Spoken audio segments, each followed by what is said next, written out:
You may now take your seat. Thank you.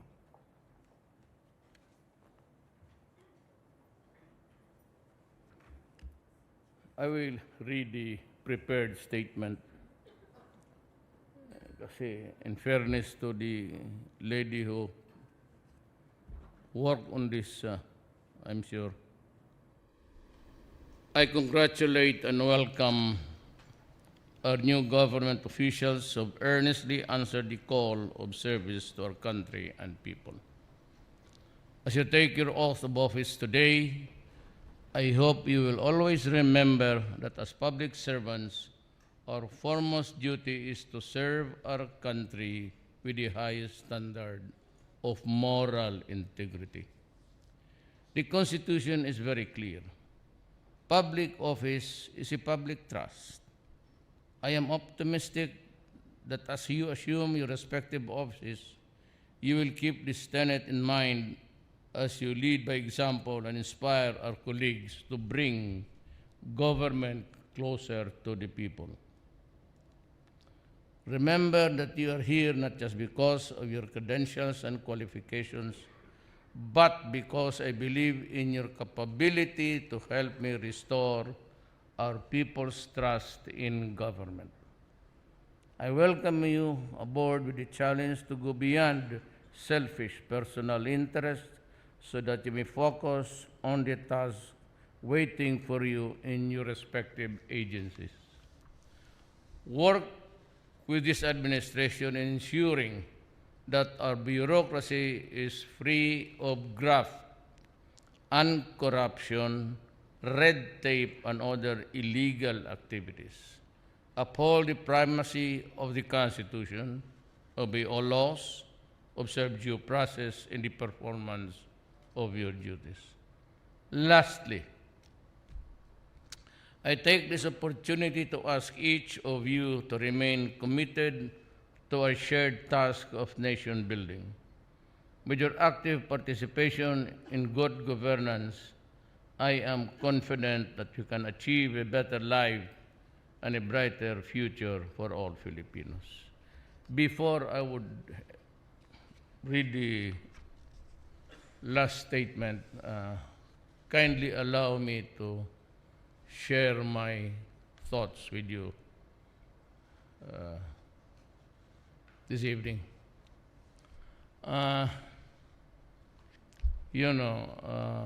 Wala na akong ginawa simula ako umupo kung hindi magpatalis ng tanggal ng tao. Sad because some of them were with me way back in 1988 when I started my political career as mayor of Davao City. Far in between those years, well, about 10 elections, all in all, I never lost one until hanggang na presidente ako. Alam mo, karamihan talaga. I am not zeroing on anybody here. I'm just making a sweeping general statement. Malaman mo kasi talaga yung kaibigan mo, yung gusto na inirekomenda, lahat noon gusto BIR, pati customs. Talagang inaagaw yan. And, we grew up in a place, may mga subdivisions, and frankly, nakikita namin ang mga bahay ng mga BIR pati customs. Talagang magaganda, pati kotse nila. And that was in my father was governor 12 years. Marami akong nakilala na trabaho dyan. The choicest cuts sa meat ng gobyerno. So makita mo. And that's why dito, if you covet it, I don't give it to you. Yung mga kaibigan ko, yung gusto nila bigyan kitang iba. Pag maalaman ko na atat ka, mamahalata ako kasi I have been 21 years mayor. I've been a congressman. I've been a vice mayor. I've been a prosecutor for 9 years. I've been a trial lawyer for 7 years. Alam ko yung, because wala pa yung ombudsman noon eh. During Marcos's time, it was called the Tanod Bayan. And I was one of the two special prosecutors sa Tanod Bayan. Kaya in a sense, hindi naman ako pinakamarunong. But sa akin, and I can always, relate with everybody who's crook. Kaya ang bago lang itong Bucor. Before that, marami. I'd like to repeat it over and over again. And there was a time I was trying to solve the Nayong Pilipino. I was pissed off because without a public bidding, yung board of directors awarded a contract allowing a gambling company to erect a casino. Ang sinabi ko sa kanila, what has a gambling casino have with our Nayong Pilipino? But when I came back, I saw another report during a command conference about medicines for soldiers wounded dyan ang sakit, tapos naging ghost delivery. Yeah, I was meeting like this, and I said that if you, the commanders of the major commands, Army, Navy, Air Force, pati si Albayalde, if you can kindly stand up, pag magtindig kayo, 4, bababa ako dito, diretso na ako. Kunin ko na yung damit ko dyan sa bahay ko across Pasig, and consider me resigned. I'm going home. And in one of the cabinet meetings, I also blew my top because there were yung red tape. Yan ang it's so exasperating to see people go back and forth. At alam mo, Maynila, if you have to do some follow-ups in the different offices, one day lang yan isang permit. May permit sa NBI, BIR, custom. Kaya 2 pages, it was being explained by the technical staff of the secretary. And I said that, guys, the things that you are mounting there is not for me. It is not even for the next president. Alam mo, magkukala ng clearance ng NBI, ng BIR, Register of Deeds, pabalik-balik. I'm so exasperated. Lumabas ako, sabi ko, putang ina kayo, inyo na yung gobyerno na ito. Nagsawa na ako, nasusuka na ako. And yet, you just cannot abandon the office. So, I coasted along hanggang ngayon. Pero ang corruption, nga ng Bucor, meron namang batas.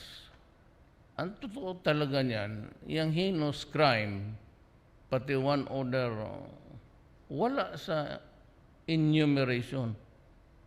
Recidivist, pati a guy who would go in and out repeatedly. Well, actually, it's under the broad term recidivist. Kaya yung nasasabi dyan ngayon, because there's a variance in the law. Doon sa batas, It is even in the opening statement number 1, already meron ng malagay doon na recidivist. But there's no word of heinous crime or plunder.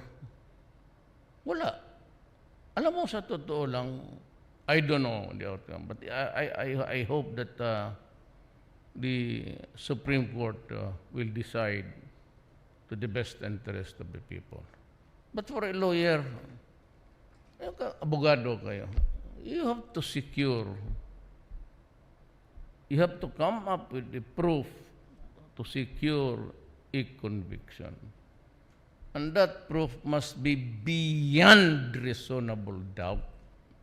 Alam ko yan kasi ang batting average ng conviction dito sa gobyerno is 70-30 in favor of the accused.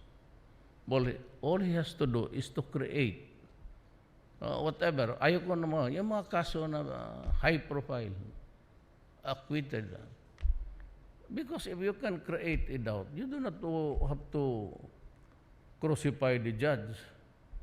It's just following, assuming that the magistrate is talagang malinis rin. Ito yung corruption sa droga. Yung recycle, sinasabi na, hindi, putang ina, patayin mo talaga lahat ng pulis. Na-crook. Ang sinabi ko mahirap, remember what I said, I was only about 2 months in office, and I said, I did not realize that my greatest enemy or opponent is not really the opposition. Gawin mo lang ang tama, bahala na magyaw-yaw sila. But kung ang gobyerno mismo kalaban mo, ang customs, palusot dito, palusot doon, ang BIR, wala, hindi mo, sabi ko, hindi ko mahabol.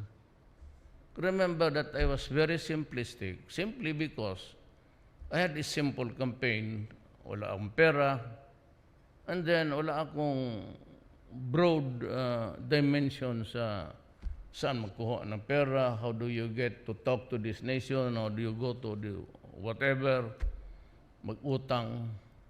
So I just said I'll probably deal with corruption, drugs, because it's killing my country.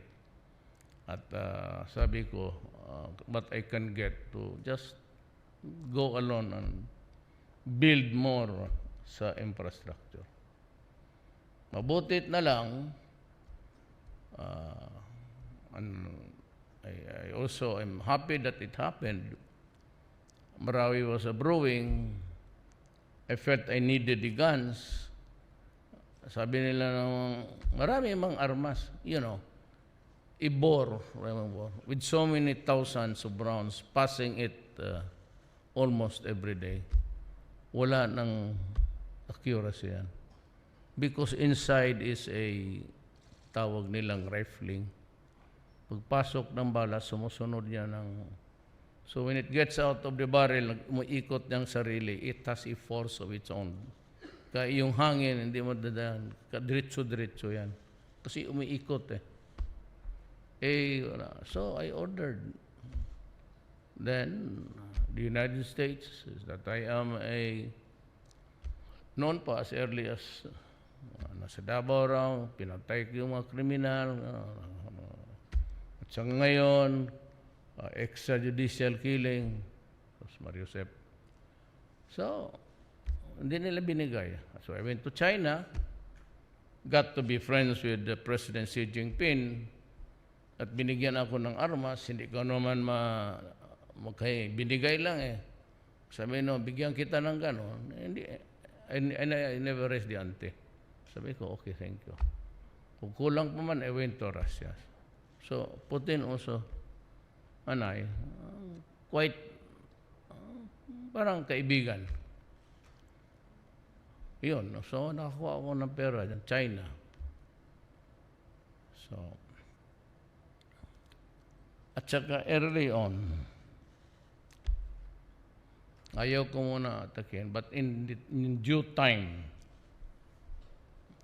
yung EDSA, it's really rotting. So, hindi galing sa akin yan. Galing yan sa mga technocrat. And they said that I would need an emergency power. Though I was not asking for it, I do not need it. Wala akong, tapos ganon. Pagdating sa Senado, they got wine over the suggestion. Sabi naman ng mga ibang senadora, hindi, walang ano yan, corrupt yan, malaking pera. So ako naman, bago lang, sabi ko, ganon? Sabi ko, wag na. Now they are at it again. And I'm telling them, I'm not interested. Why? Because if you give the money, tapos I start on projects, with the emergency powers, no bidding, walang lahat yan, you can buy anything you want. At hindi natapos, kasi hindi ba talaga matapos yan with the remaining year? Lalabas lang ako pagka-presidente, hindi tapos, sabihin ng mga tao, putang inan to. Naghingi ng emergency powers, billions ang nagasto, tapos, tignan mo, iniwan. Kasi kinurakot yung pera. Rather than gamble on that kind of thing, sabi ko, wala. At noon pa, nung narinig ko lang, earlier, sabi nila na isang senadora na, but one of these days, ibubuga ko talaga sa mukha niya. Gusto ko yung karap-harapan. You know, maybe you think that you're the only person in this planet who has integrity and honesty. That's a problem with some, itong mga mayaman. Mga walang utak. Ngaya ko, sabi ko, policeman, sabi ko, if you're given gifts, accept it. Ikaw, kung mayroong trabaho, bibigyan ka ng ballpen na shepherd o parker, tanggapin mo. Yan sabi ko sa pulis, tanggapin ninyo. Sinong pumakagad? Lacson immediately, Mr. President, it starts with small things. Tapos ito si Robredo, dahil bright nga, sabi niya, that is illegal, that is unlawful. Hindi nila alam na I was quoting the law, a provision in the Anti-Graft and Corrupt Practices Law.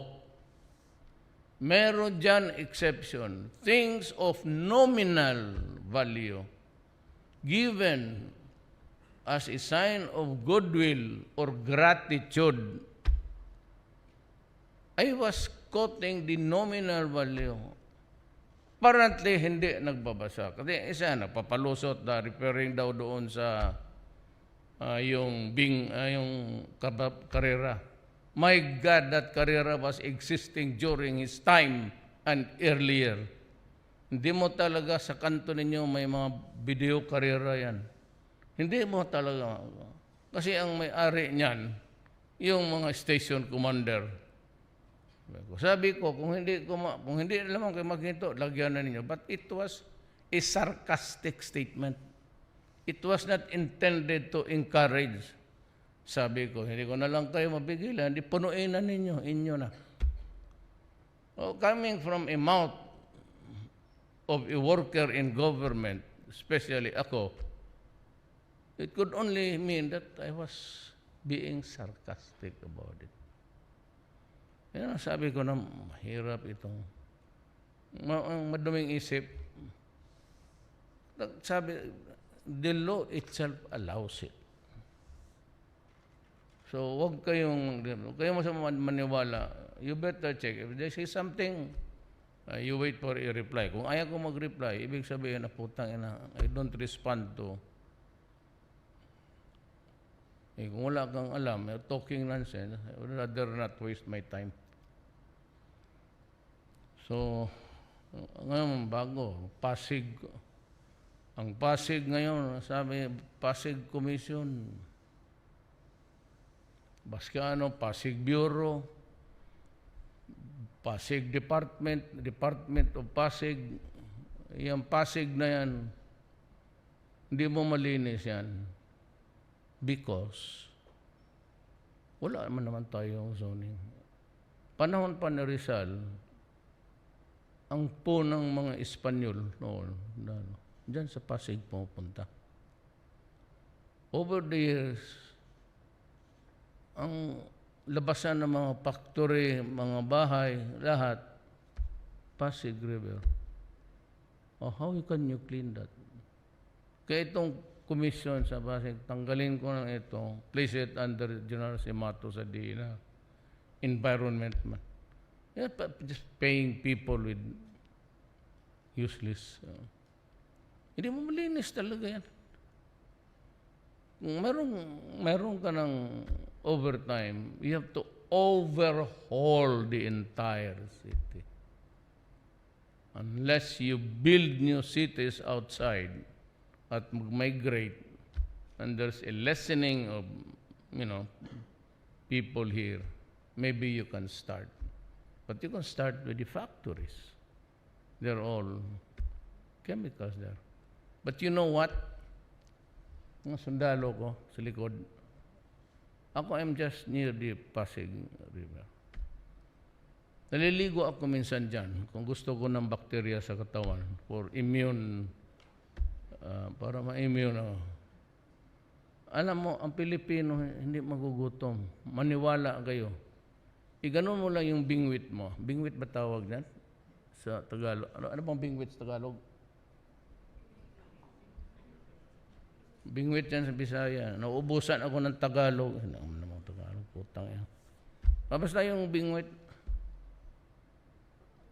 In a matter of 30 minutes, you can have a pail full of tilapia. Kasi ang tilapia dyan, immune na sa chemicals. Yung mercury, nandyan na lahat. Bacteria, all kinds of shit. Ito, mga generations of ang mga lulo ng mga tilapia na yan, kinakain pa yung mga, well, anyway, ang corruption talaga gobyerno mo yan. Hindi mo mahinto. Pero kaya ako, out. Diretso out na lang. Para yung sunod na presidente medyo out. Diretso. FDA, lahat. Basta, sabi ko, out. O ka, pag hindi, I file cases against you. Ganun na lang. Di talaga mahinto ang. There was this secretary. First week of our dito, punta na ng ibang lugar. Nagbili ng bumbero doon, truck. Ang spare parts, well, it has to come from Europe. Then you transshipment. Ang clearinghouse is Singapore bago magdating dito. By the time, nasunog na pati ang Malacañan.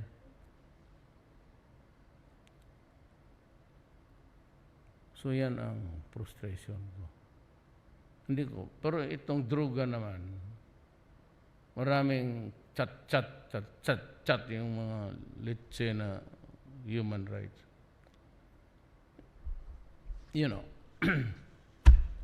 Family of 5.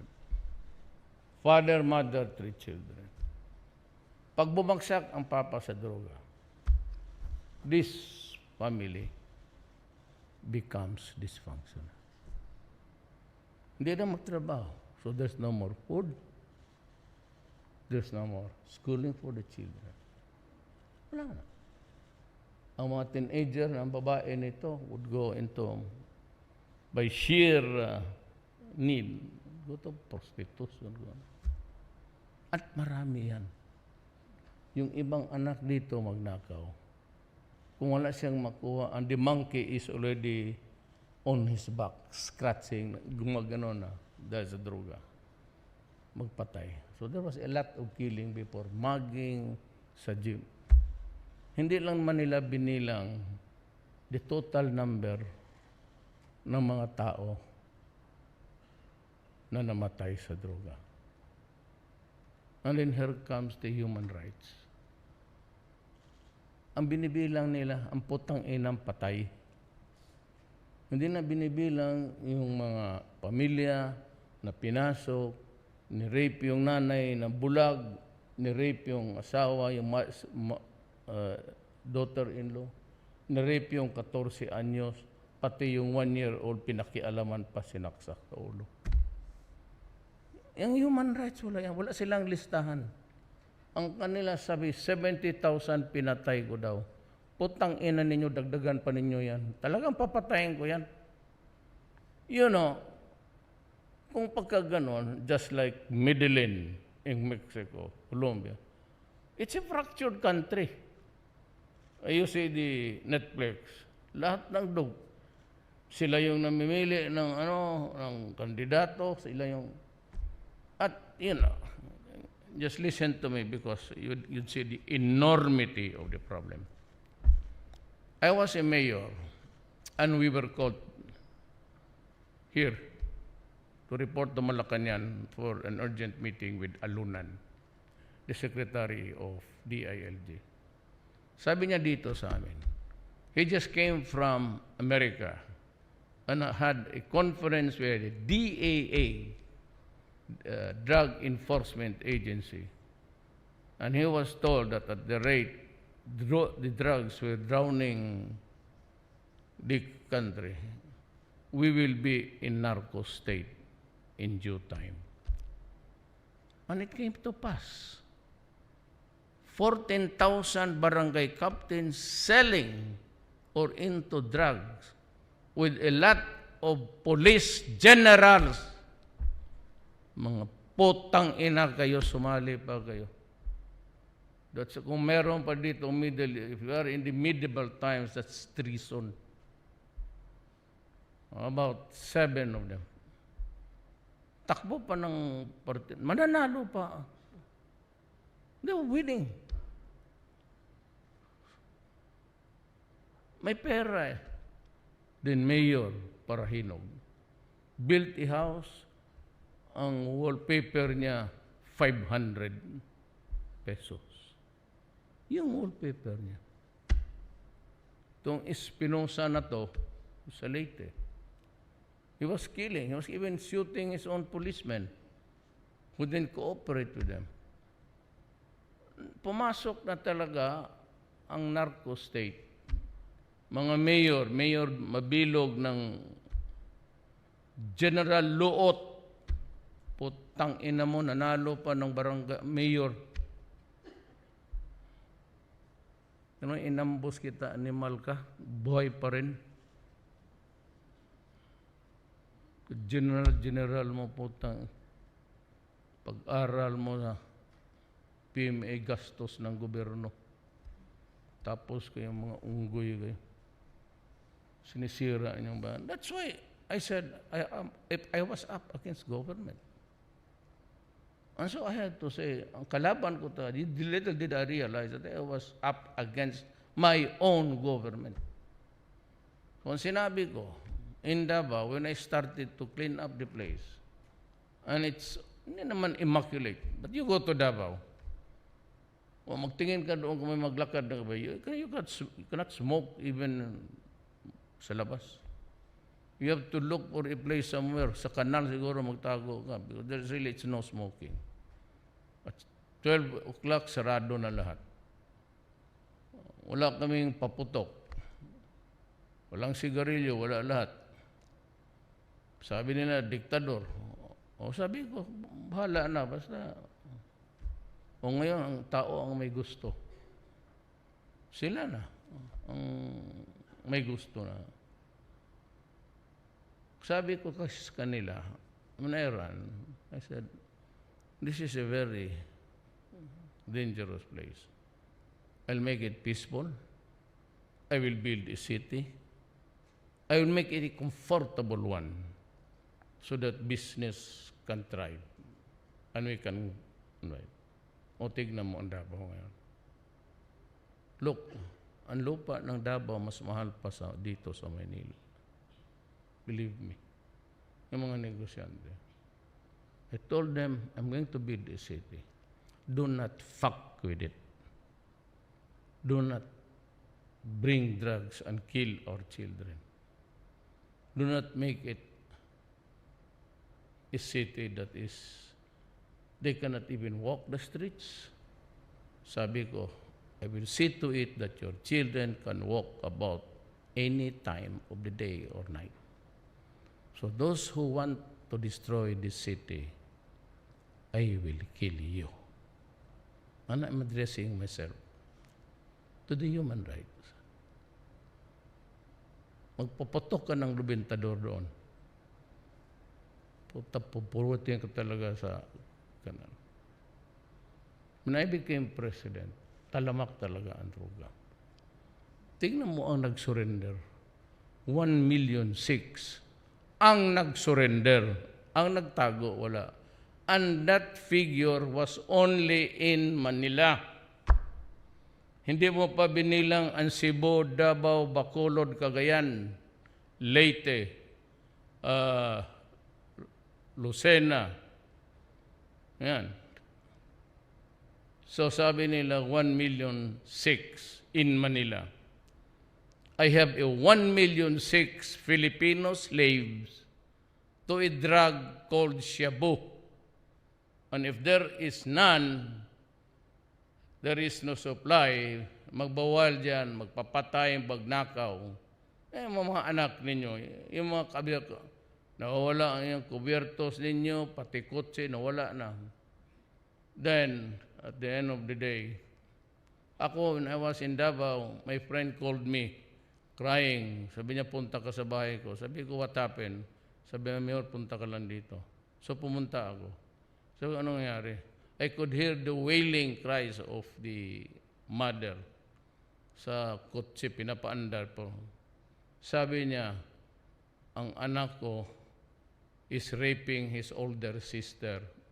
Ang nakuha kasi ng baril ko doon sa drawer ng... So, pati sila tinutukan ng baril pag pumasok.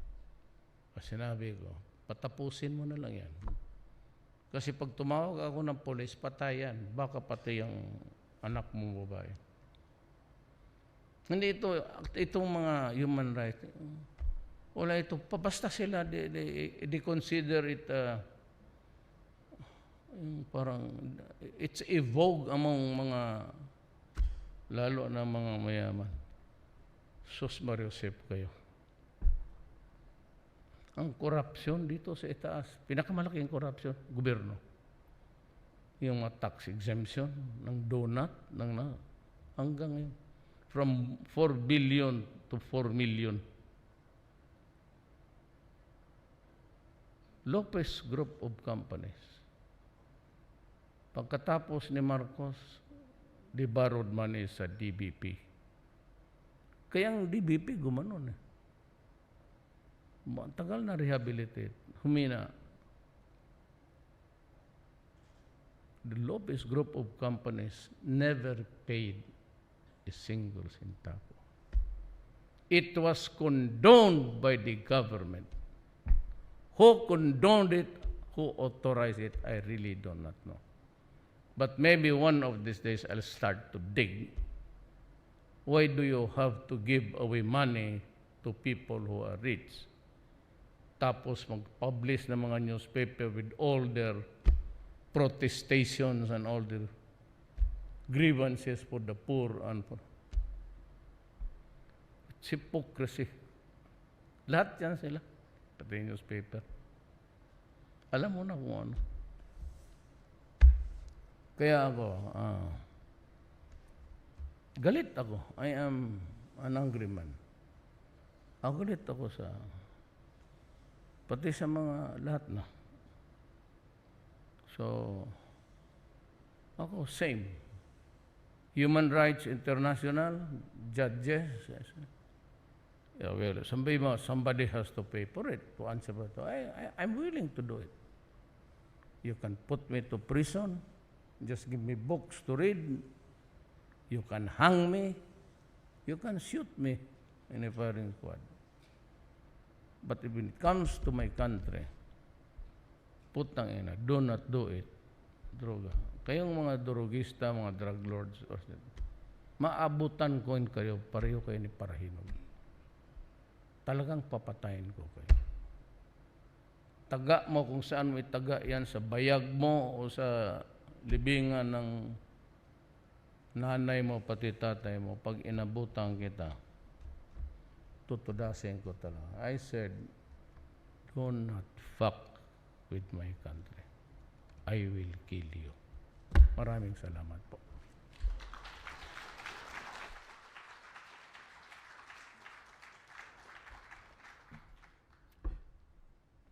Thank you very much, Mr. President, for your message, and we shall now proceed with the photo-taking opportunity.